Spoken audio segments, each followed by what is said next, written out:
Salam sepak bola, teman-teman netizen atau warganet yang saya hormati semuanya. Welcome back ke konten terbaru dari channel YouTube Triple B. Dan di konten terbaru hari ini, saya ingin kembali membahas tentang Timnas Indonesia, tapi bukan tentang pertandingan dari Timnas Indonesia, kan sudah saya buat match reviewnya semalam ya. Tapi saya ingin membahas tentang sebuah fakta bahwa Timnas Indonesia membutuhkan pemain-pemain keturunan Indonesia untuk meningkatkan level permainan dari Timnas Indonesia agar bisa bertahan dan bersaing di level Asia untuk waktu yang lama. Karena seperti yang kita saksikan dalam beberapa pertandingan terakhir dengan kehadiran para pemain keturunan Indonesia tersebut, maka permainan dari Timnas Indonesia mulai rapi. Bahkan kita bisa melihat bahwa ada sebuah sistem permainan dari Indonesia yang bisa melumpuhkan tim lawan. Nah, itulah yang sangat penting teman-teman. Seperti yang selalu saya katakan bahwa Timnas Indonesia harus bisa bermain secara taktis. Bagaimana caranya bisa bermain secara taktis ketika para pemain bisa mengalirkan bola secara rapi? Maka itu ketika ada banyak pemain-pemain keturunan Indonesia, kita melihat bahwa passing dari Timnas Indonesia secara permainan mulai rapi. Bahkan para pemain keturunan yang bermain di lini pertahanan juga bisa membagi bola. Nah, itu sangat penting. Jadi ada juga direct pass yang bisa diberikan dari lini pertahanan. Dan direct pass yang diberikan oleh para pemain keturunan ini cenderung akurat loh teman-teman. Dan itulah yang membuat para pemain lainnya yang bermain di liga domestik juga ikut terbawa irama permainannya. Jadi sekarang kita bisa melihat pemain-pemain lain juga bermain mengandalkan visi. Jadi mengandalkan visi itu sebetulnya bukan saja dalam urusan membagi bola teman-teman, tapi juga dalam mencari ruang. Contoh, ya, contohnya tuh Hoki Caraka, lihat semalam tuh. Dia bisa mencari ruang dengan begitu pintar kan? Artinya apa? Dia sekarang sudah mulai bermain dengan visi, sudah ada kemajuan. Walaupun memang lawannya Brunei, ya gak masalah. Yang penting kan dia sudah bisa mencetak gol, dan dia kan bisa mencetak gol dengan mencari ruang. Nah, artinya dia juga sekarang terbawa irama permainannya. Mulai mengandalkan intelijensia. Masih muda juga Hoki Caraka. Nah, ada harapan bagi dia juga untuk menjadi pemain besar. Nah, tapi dia harus konsisten permainannya. Kemudian Ramadhan Sananta, lihat dia bisa cetak gol lagi. Lihat bagaimana caranya dia mencari ruang, pintar kan? Dan di pertandingan semalam, yang kita melihat yang menarik adalah performance dari dua fullback. Karena kali ini Coach Sintayong memilih menurunkan Shane Patinama di kiri dan Sandy Walsh di kanan. Bukan seperti biasanya Pratama Arhan di kiri dan Asnawi Mangkualam di kanan. Sebetulnya Arhan dan Asnawi juga biasa perform bagi Timnas Indonesia. Tapi kan tidak konsisten.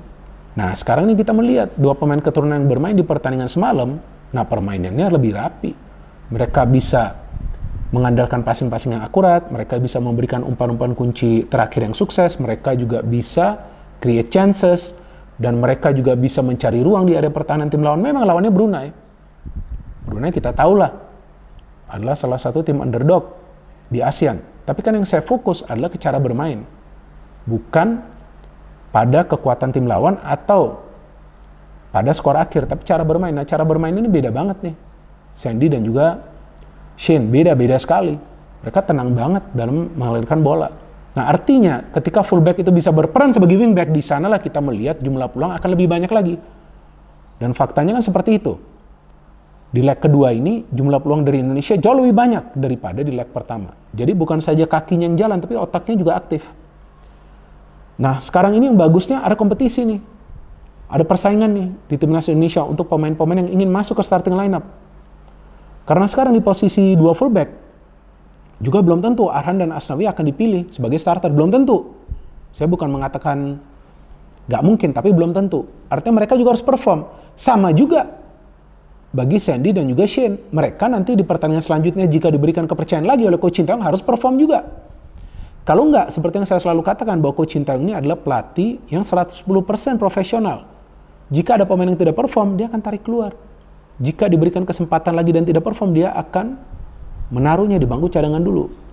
Istilahnya diparkir dulu, oke, di bangku cadangan dulu. Jadi setiap pemain itu harus perform. Nah, sekarang yang kita tunggukan adalah bisa konsisten nggak nih? Sandy dan Shane, kalau bisa konsisten ya bagus. Jadi ada persaingan di Timnas Indonesia, sama juga di tengah. Ya, Mark yang permainannya tidak sesuai ekspektasi di leg pertama ditarik keluar oleh Coach Sintayong. Dia mainkan siapa? Ricky Kamboya. Ternyata permainan dari Indonesia berubah. Nah, di situ kan sudah ada bukti profesionalitas dari Coach Sintayong bahwa dia adalah pelatih yang profesional. Bukan soal dia suka atau tidak suka dengan seorang pemain, enggak.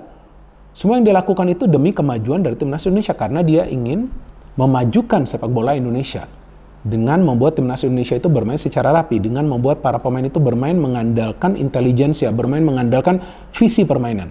Baru nanti kita bisa melihat permainan yang rapi. Kalau cuman main ngasal, lari kiri, lari kanan, gocek kiri, gocek kanan, main long ball, ya mungkin 1-2 pertandingan menang, nanti pertandingan selanjutnya hancur semua. Ya, lihat saja, kalau cuma main-main long ball itu kan susah.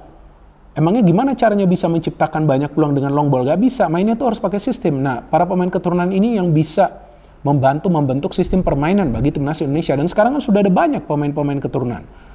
Ada Elkan Begot, ada Jordi Amat, mereka saja gak main ya. Di leg kedua semalam ada Sandy Walsh, ada Shane Patinama, ada Ivar Jenner, ada Rafael Struijk, kan sudah banyak nih. Tapi perlu lebih banyak lagi. Perlu lebih banyak lagi. Memang sekarang yang dalam proses adalah Jay dan juga Nathan ya. 2 pemain tersebut bermain di lini pertahanan. Nah mungkin teman-teman juga bingung kenapa sih pemain bertahan lagi, karena itulah salah satu titik lemah dari timnas Indonesia, itu di lini pertahanan. Jadi memang Coach Sintayong tampaknya di awal ini ingin fokus di lini pertahanan agar solid. Maka itu dalam beberapa pertandingan terakhir, ya timnas Indonesia bisa mencatat clean sheet juga sih. Bukan cuma lawan Brunei, sebelumnya juga kan ada. Untuk Turkmenistan kan di FIFA Matchday, artinya bisa menjaga clean sheet. Bahkan di babak kualifikasi Piala Asia U23 kan clean sheet juga tuh, dua pertandingan ya. Nah artinya ini pertahanannya sudah mulai solid. Nah sekarang nanti dilihat di tengah-tengah, betul sudah ada Ivar Jenner, tapi perlu pemain lain di tengah yang bisa mengikuti irama permainan dari Ivar Jenner, seperti yang dilakukan oleh Hoki Carakan di depan, sudah bagus dia. Dan di depan Rafael Struijk ya sudah ada, tapi kita perlu satu lagi striker keturunan yang tipe finisher. Jadi untuk bisa menyelesaikan peluang-peluang yang didapat. Karena kalau tipe second striker atau tipe yang biasa juga bisa bermain di sektor sayap ya, menyerang dari sektor sayap seperti Rafael Struijk udah ada. Ada pemain-pemain lainnya seperti Egy Maulana Fikri jika dia kembali nanti dipanggil. Ada juga Witan Sulaiman. Nah, kita perlu nih yang finisher nih di depan nih. Nah, ini segera nih harus cari nih pemandu bakat dari tim PSSI atau juga dari timnya Coach Sintayong. Harus cari ini satu ini. Karena ketika kita nanti sudah punya striker keturunan Indonesia, saya yakin jumlah gol dari Indonesia akan berlipat ganda. Saya yakin teman-teman. Ya kita bisa melihat lah cara mereka bermain. Karena mereka bermainnya di mana? Mereka bermainnya di Eropa. Jordi Amat walaupun sekarang bermain di Liga Malaysia, tapi sebelumnya kan lama banget dia bermain di Eropa. Jadi yang mereka main mengandalkan teknik dan skill yang tinggi. Jadi ada skill juga, ada teknik juga. Jadi mereka tidak selalu terburu-buru dalam memberikan umpan. Dan mereka ketika perbuatan bola tuh fight banget. Dan jarang loh mereka melakukan pelanggaran. Nah kalau ada tambahan satu lagi di striker teman-teman, wah udah itulah salah satu saya pikir kepingan yang diperlukan oleh Coach Sintayong dalam puzzle yang tengah dia rapikan nih di timnas Indonesia. Dia perlu ini satu pemain keturunan Indonesia yang bisa bermain sebagai striker. Itu sangat penting. Kalau kiper menurut saya sudah tercover.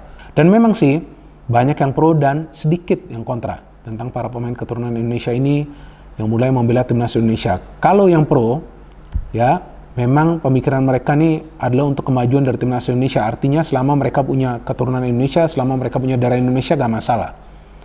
Ya wajar mereka membela timnas Indonesia dan mereka punya hak untuk membela timnas Indonesia, dan tentu itu semua untuk kemajuan dari timnas Indonesia. Sekarang kan kita sudah bisa melihat buktinya ada kemajuan dari timnas Indonesia. Nah bagi yang kontra ini yang saya bingung, karena ya pemikiran mereka ya walaupun nggak banyak nih yang kontra ya, pemikiran mereka adalah dengan adanya banyak pemain keturunan justru akan menyulitkan para pemain yang bermain di liga domestik untuk masuk ke timnas. Nah itu adalah pemikiran yang salah. Karena justru yang diperlukan adalah persaingan untuk bisa masuk ke timnas. Harus ada seleksi yang ketat. Dan memang Coach Sintayong akan memilih yang terbaik dari yang terbaik. Jadi memang timnas ini kan bukan klub. Nggak bisa disamakan dengan klub. Jadi setiap pemain yang dipanggil ke tim nasional itu memang adalah pemain yang terbaik dari yang terbaik. Jadi sebetulnya di timnas itu seharusnya nggak ada pemain lapis kedua, enggak. Karena semua pemain yang dipilih adalah yang terbaik dari yang terbaik. Jadi siapapun yang mau masuk ke timnas harus punya kualitas. Nah bagus kan kalau lebih banyak pemain keturunan Indonesia yang mulai membela timnas Indonesia, jadi seleksinya lebih ketat lagi. Apalagi Coach Sintayong adalah pelatih yang 110% profesional.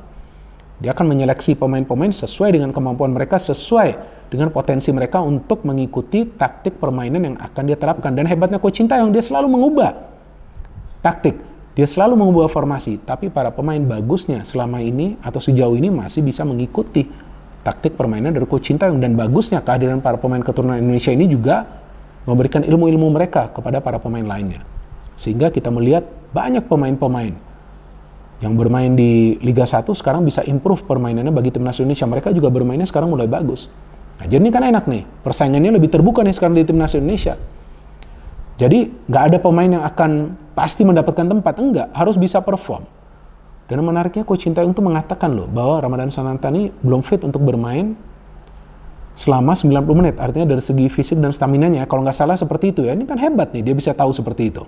Maka itu dia memainkan Ramadhan Sananta sebagai pemain pengganti. Tapi sebagai pemain pengganti pun Ramadhan Sananta itu bisa perform. Artinya pelatih ini memang sudah tahu apa yang perlu dilakukan. Dan kita perlu serahkan kepada Coach Sintayong untuk membentuk timnas Indonesia, untuk memilih taktiknya seperti apa, untuk memilih strateginya seperti apa, dan untuk memilih pemain-pemain siapa saja yang akan dia panggil untuk membela timnas Indonesia. Jangan kita terlalu banyak campur tangan, ya kan? Jangan kita sedikit-sedikit mengatakan, wah kenapa ini dipanggil, kenapa itu dipanggil, kenapa gak panggil ini, kenapa gak panggil itu. Ya, Coach Sintayong sudah tahu, sesuai dengan taktiknya, maka itu dia panggil pemain-pemain tersebut. Dan bagusnya, dia memang memikirkan agar Indonesia ini bisa maju dengan cepat. Jadi kita tunggu saja teman-teman, akan menarik nanti kita tunggu pemain-pemain mana lagi, pemain-pemain keturunan mana lagi yang akan mulai membela tim nasional Indonesia. Kalau saya termasuk yang pro, yang menginginkan ada kemajuan dari timnas Indonesia, oleh karena itu memang penting adanya para pemain keturunan Indonesia ini. Ya, kita tunggulah, mudah-mudahan bisa dapat striker ya. Dan juga itu timnas Indonesia U17 juga sekarang kan mulai ya scouting untuk pemain-pemain keturunan selain Welber Jardim ya, kalau nggak salah itu nama pemainnya ya, yang bermain di Sao Paulo ya. Dia kan sudah oke ya, akan membela timnas Indonesia U17. Tapi kan sekarang lagi scouting untuk pemain-pemain keturunan lainnya. Nah itu kan kita lihat betapa pentingnya mereka dibutuhkan untuk timnas Indonesia U17 yang akan bermain di Piala Dunia. Karena kenapa? Mainnya di Piala Dunia, level permainannya harus bagus. Maka itu yang dibutuhkan adalah pemain-pemain keturunan Indonesia. Jadi kita tunggu saja teman-teman perkembangan dari timnas Indonesia. Tentu kita berharap yang terbaik bagi timnas Indonesia, dan kita perlu membangun narasi-narasi yang positif di sosial media untuk menyemangati para pemain agar mereka seperti biasa akan berjuang habis-habisan di atas lapangan, dan kita sebagai pemain ke-12 harus memberikan support secara positif. No hate, no politics, only football. Salam sepak bola.